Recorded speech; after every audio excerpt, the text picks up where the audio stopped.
Hello, and this is Nick Kennedy, your gray man. Just about in the middle of a nice Martin Luther King long weekend, which is always nice. Temperature's a little cold out here for the Atlanta area. I guess the whole country's getting a cold hit right now, so I shouldn't complain. I think we're only like maybe in the low 40s. And I understand it's a lot of snow in the Northeast and cold air there. So I'm glad I'm not there anymore. Anyway, so today I decided that I was going to review Dune Part 1. And the reason is I think in March it's slated for the second part of that to come out. Now, for the longest time, and I've got to admit this, I've been avoiding this movie. And there's a few reasons for that. And the first one is that in 1984, the first movie came out. Now, I was working thereabouts in movies around that time, and they didn't have the internet back then. So, we just basically read publications as they came out at the theaters, et cetera. And so I'm relying on this information being mostly reliable. But, again, the 80s, we couldn't really look it up on the internet, but it makes sense to me. The original movie was kind of a mess. It was running around, with different directors. It was a very complicated movie to make. And I guess, they'd bring on some directors, they'd look at it and just go, yeah, no, thanks anyway. And then there was a director, one of my favorites of all time, by the way, David Lynch. And he had his eye on a script called Blue Velvet that he wanted to create and work on. And he had a young protege he was eyeing for the role in Blue Velvet, Kyle MacLachlan. And I guess the studio said to him, well, we'll give you Blue Velvet if you will take this, mess off our hands. So David Lynch figured, I'll use this as kind of a workshop to get my young protege some experience. And again, this is basically stuff I read from magazines many, many years ago. I'm assuming it's mostly true. Anyway, he took over the reins of the original Dune, and his heart really wasn't in it because he was really doing it to get to Blue Velvet. Anyway, the movie finally got made and had all kind of budgetary problems. And, it was one of those things like they kind of knew before it got out that it wasn't going to go far, kind of like how Marvel is now. So anyway, it was released under a name. The director was named Alan Smithy. Back then, when directors put out a movie or a work and they didn't really have a lot of faith or confidence in it, they would slap on the name Alan Smithy as kind of a way of saying, I disown this movie. Now, a lot of movies back then had that. They don't do that anymore. They don't even allow it. For some reason, there actually was a movie that came out a while back about that, a comedy, I think. I forget the name of it. It was it mentioned the name Alan Smithy, and the whole thing was, people making movies that they weren't particularly proud of. Anyway, he went on to make Blue Velvet, by the way, which is one of my favorite all-time movies. And Kyle MacLachlan's been a pretty good actor. So I guess it had a good ending. The bad part, of course, is that Dune was never really truly made the way it was supposed to. About 22 years ago, I decided that I was going to sit down and read the Dune books. And there's quite a few out there. And I guess when the author, Frank Herbert, I think, died, his son took over and continued making them. I don't remember how many books I read. I read an awful lot. So, I'm somewhat familiar with the story, but being 22 years ago, the exact details of the book escaped me. I just remember the main details, the main parts. Well, anyway, getting back to that. So for that reason and a few other reasons, I was kind of hesitant to watch Dune. But I figured, if I'm going to be doing these podcasts, I should sit down and watch it. So last night I sat down and I watched the movie. And I got to tell you, I really enjoyed it. I really did. I have to say that right off the bat. We'll get into more details, but this was a very pleasant surprise. It was directed by, and I know I'm going to butcher this last name, and I apologize, Denis Villeneuve. Villeneuve. He was born in Ontario, Quebec, close to where I was born, actually. Um, Only I think a few years later after me. Anyway, and he did an outstanding job. He's been known for a few movies. I guess among the biggest was The Arrival that came out a few years ago with Amy Adams. Didn't like the movie myself. It didn't really make a lot of sense to me. Going off on a quick tangent here about The Arrival, it had aliens that supposedly were of superior intellect that came down and wanted to meet us. But Amy Adams played a scientist, if I remember correctly, and she had to come up with a way to communicate with these, these beings that were so much more far advanced than we were. I think they spoke through pictures or something. And to me, that just didn't make any sense. I mean, if you're an intelligent life form and you're going to go talk to somebody or something that is way behind you, wouldn't you kind of want a way to communicate? I mean, I couldn't imagine going to a hell of ants and figure, okay, guys, I'm here, and I figure out a way to talk to me, and I'll just stand here. I mean, you would think you'd have that all figured out before you go visit them. You wouldn't go just sit down with a lower life form and say, okay, I'm here, figure it out yourselves. I never really got beyond that. Although I love Amy Adams, I could watch her just about anything. He also did a great movie, Sicario. Outstanding. I enjoyed that tremendously. I also watched, I don't think he did Sicario 2, but that was also decent, but not as good as the original one. Emily Blunt was in that movie, and Josh Brolin, who's also in this. I really enjoyed that. So he also did Prisoners with Hugh Jackman and Jake Gyllenhaal, another great movie that not many people know about. I would highly recommend, if you are looking for a movie, that you look that one up. And also a very understated movie, Blade Runner 2049, with Ryan Gosling, came out a few years ago, and he did that as well. So this is a guy that's got some credibility. He really does. And this is no exception. I did like this. To go through it now, it stars Timothy Chalamet. I believe that's what you say his name. I was a little reserved about jumping on board with him. I think he can act. It's not a matter of that. It's just a matter of the role. This is supposed to be, somebody that, he's kind of a nobody, and he ends up becoming, almost like a cult hero, taking on with the sandworms and all that kind of stuff. So it's like he starts off, a kind of weakish boy, and he ends up being the promised the promised hero of the planet, the galaxies, whatever. To me, he just looks like you want to feed the kid. He looks like he's 90 pounds. So I was wondering, about that, and I still do. I will say this: at the beginning, he's supposed to be a kind of a frail kid, and that certainly works. And maybe he's going to just hit the weight room, and maybe he can bulk up. I mean, people have done it before. Maybe he's going to just come out looking like Thor or Captain America for the next movie. I don't know, but yeah, for this first one, he's actually fine. I think his acting is very, very good. He's a likable guy. I think he did an outstanding job. It's just that, again, his physical presence, that I'm wondering in the next movie when he rises up to become the promised hero of the sand, or, sandworms, etc., if he's really going to look the part.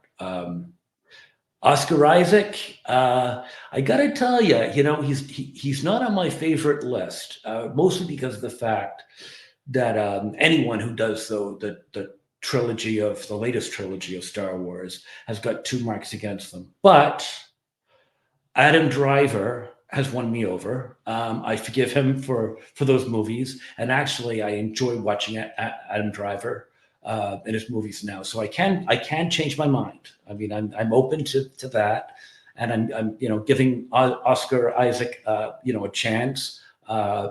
I do think somehow he seems to be. There are some actors that are kind of force fed us a little bit. Pedro Pascal, I think, is the same way. They try to put him in everything. So I got to be a little bit careful that I prefer actors who maybe weren't overexposed. That's one of the reasons why Pedro Pascal.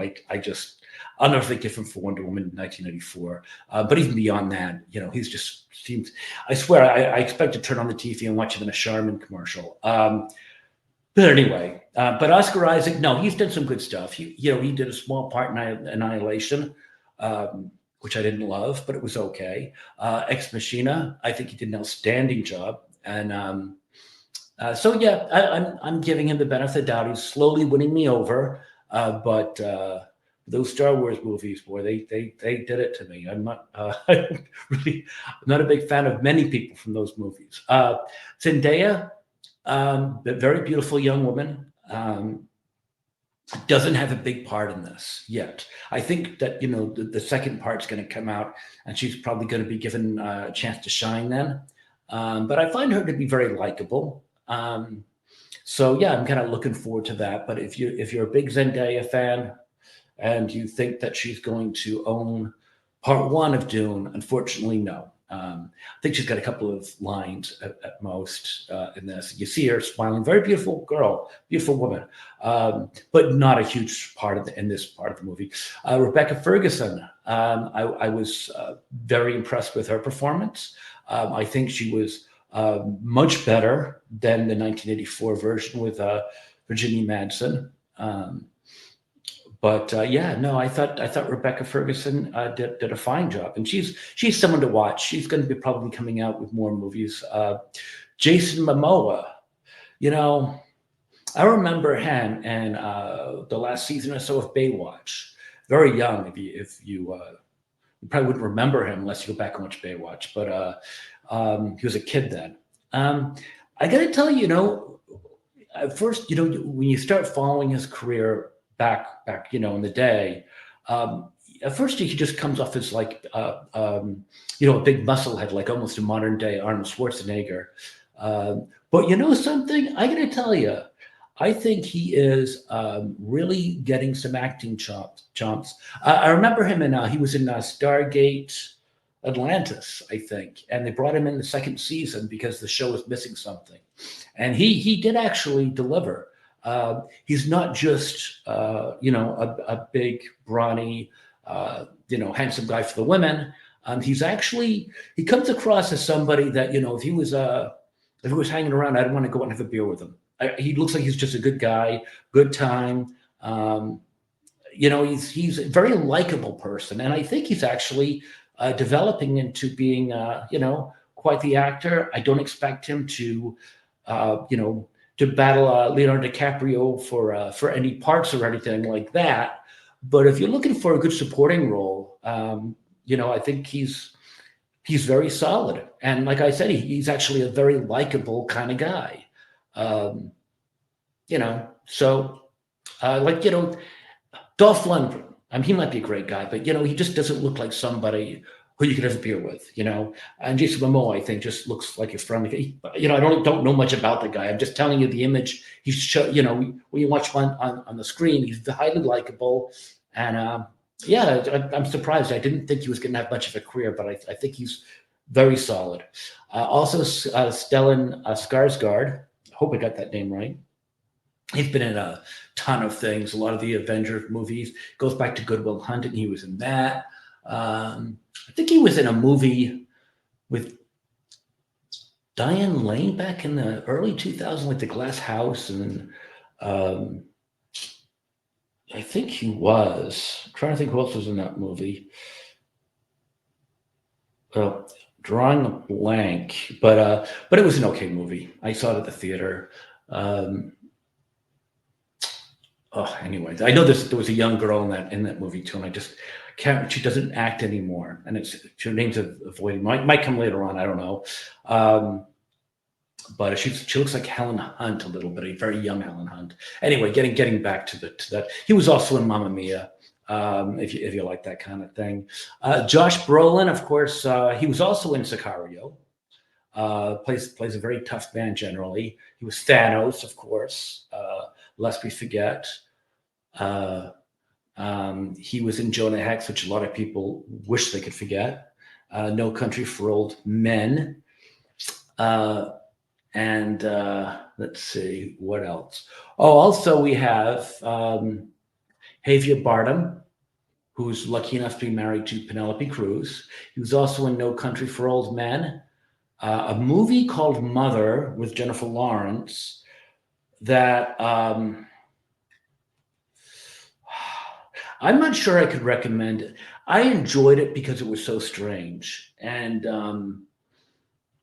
there's been a lot of talk about what the movie was actually about. Jennifer Lawrence didn't actually even know when they asked her on a talk show. Which she didn't said she didn't understand any of the movie.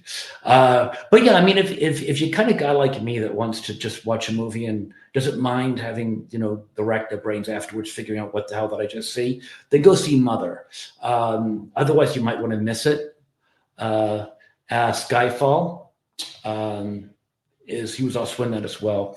Another guy, David Bautista, Guardians of the Galaxy, played Drax. He'd been doing a few things too. I think he was in Blade Runner 2049 also at the beginning there. Charlotte Rampling, for those old timers, she was like me. She was in The Verdict with Paul Newman back around, I want to say like 1981 or so. She was also in the movie Swimming Pool, which came out around 2003. If you don't recognize the movies or her name, you probably recognize her. She's been in a lot of things. Now, one of the things that confused me about the movie is there was a character, and I know I'm going to mess his name up, and I apologize. He was Nigerian, and I'm always going to say nice things about Nigerians because Nigerians and African people in general have always been good friends of mine. I'm actually married to a Nigerian woman. So yeah, but doesn't mean I can pronounce their names. I'm going to do the best I can with this. Babs, that's the easy part. Alusan Moken. Now, if my wife was here, she'd probably die of embarrassment I pronounced his name that way, but that's how it looks like to me. Olasam Moken. Anyway, I looked it up, he's like third-degree jiu-jitsu master, and he shows it in this movie. I was kind of hoping that they would make more of his role. He is, and there might be a very small, tiny spoiler here, but I think everyone pretty much assumes that Timothy Chalamet is going to be in part 2, and he can't die in the first half of part 1. So yeah, there was a duel between the two of them to the death, and I thought it was be one of those things where I forget his name. I think it was like Jamis or Jamis or something like that in the movie. It was played by Babs, and I'm not trying to say last name again. And they did a duel to the death, and I was kind of hoping that Babs, with a challenging, this young kid, would end up mentoring him, and they would end up with those, the old story about how two people are bump their heads at the beginning, and then there's a mutual respect, and they grow into a friendship, and maybe down the road, the one that was inexperienced and young would turn around saving the guy. But it doesn't end up that way, which is a little bit disappointing to me. I thought they could have done more with that role. But anyway, and he's also in Strange New Worlds. I've never really seen that, but he's actually in there. So anyway, those are the people that basically are in the movie. And just really quickly, the movie was long, but it ran, in my opinion, like a short movie. I really enjoyed it a lot. Cinematography was outstanding. The one thing that I enjoyed about it was, and I've not really seen the 1984 version of this movie in many, many years. I'm not inclined to watch it again. Because I've got better things to do for 3 hours of my life than watch that. But one thing was very much over the top. They had Sting play the bad guy. And I remember the time Sting was very popular. And it seemed like it was just too large. Things were just over the top. And this is a very understated movie, and I think Dune has to play that way. I don't think it's one of those movies that you need a lot of explosions and star fights and all that kind of stuff. It needs to be understated. I think the story is very long and involved, and you got to pace yourself, and it does that very very well. Um, and I think the '84 version was too much. The fight scenes, by the way, were really top notch, especially the ones with Jason Momoa. I don't know how much Timothy Chalamet did. I would tend to think they probably got more stunt doubles for him, but it still played really well. The very fact that I don't really know how much he did shows that it was pretty seamless as far as that they did use stunt. So overall, I thought that the action fight scenes weren't too many of them. They didn't rely heavily on them.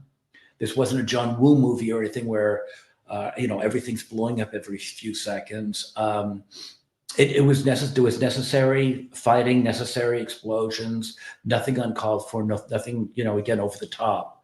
The plot here is at least as important as the action, and that's rare. I think for these kind of movies, especially the science fiction one. A couple other things. The worms I thought looked really very, very credible. It's very hard, I think, to come up with something like that, to say, okay, we're going to have these giant sandworms and not make it look hokey.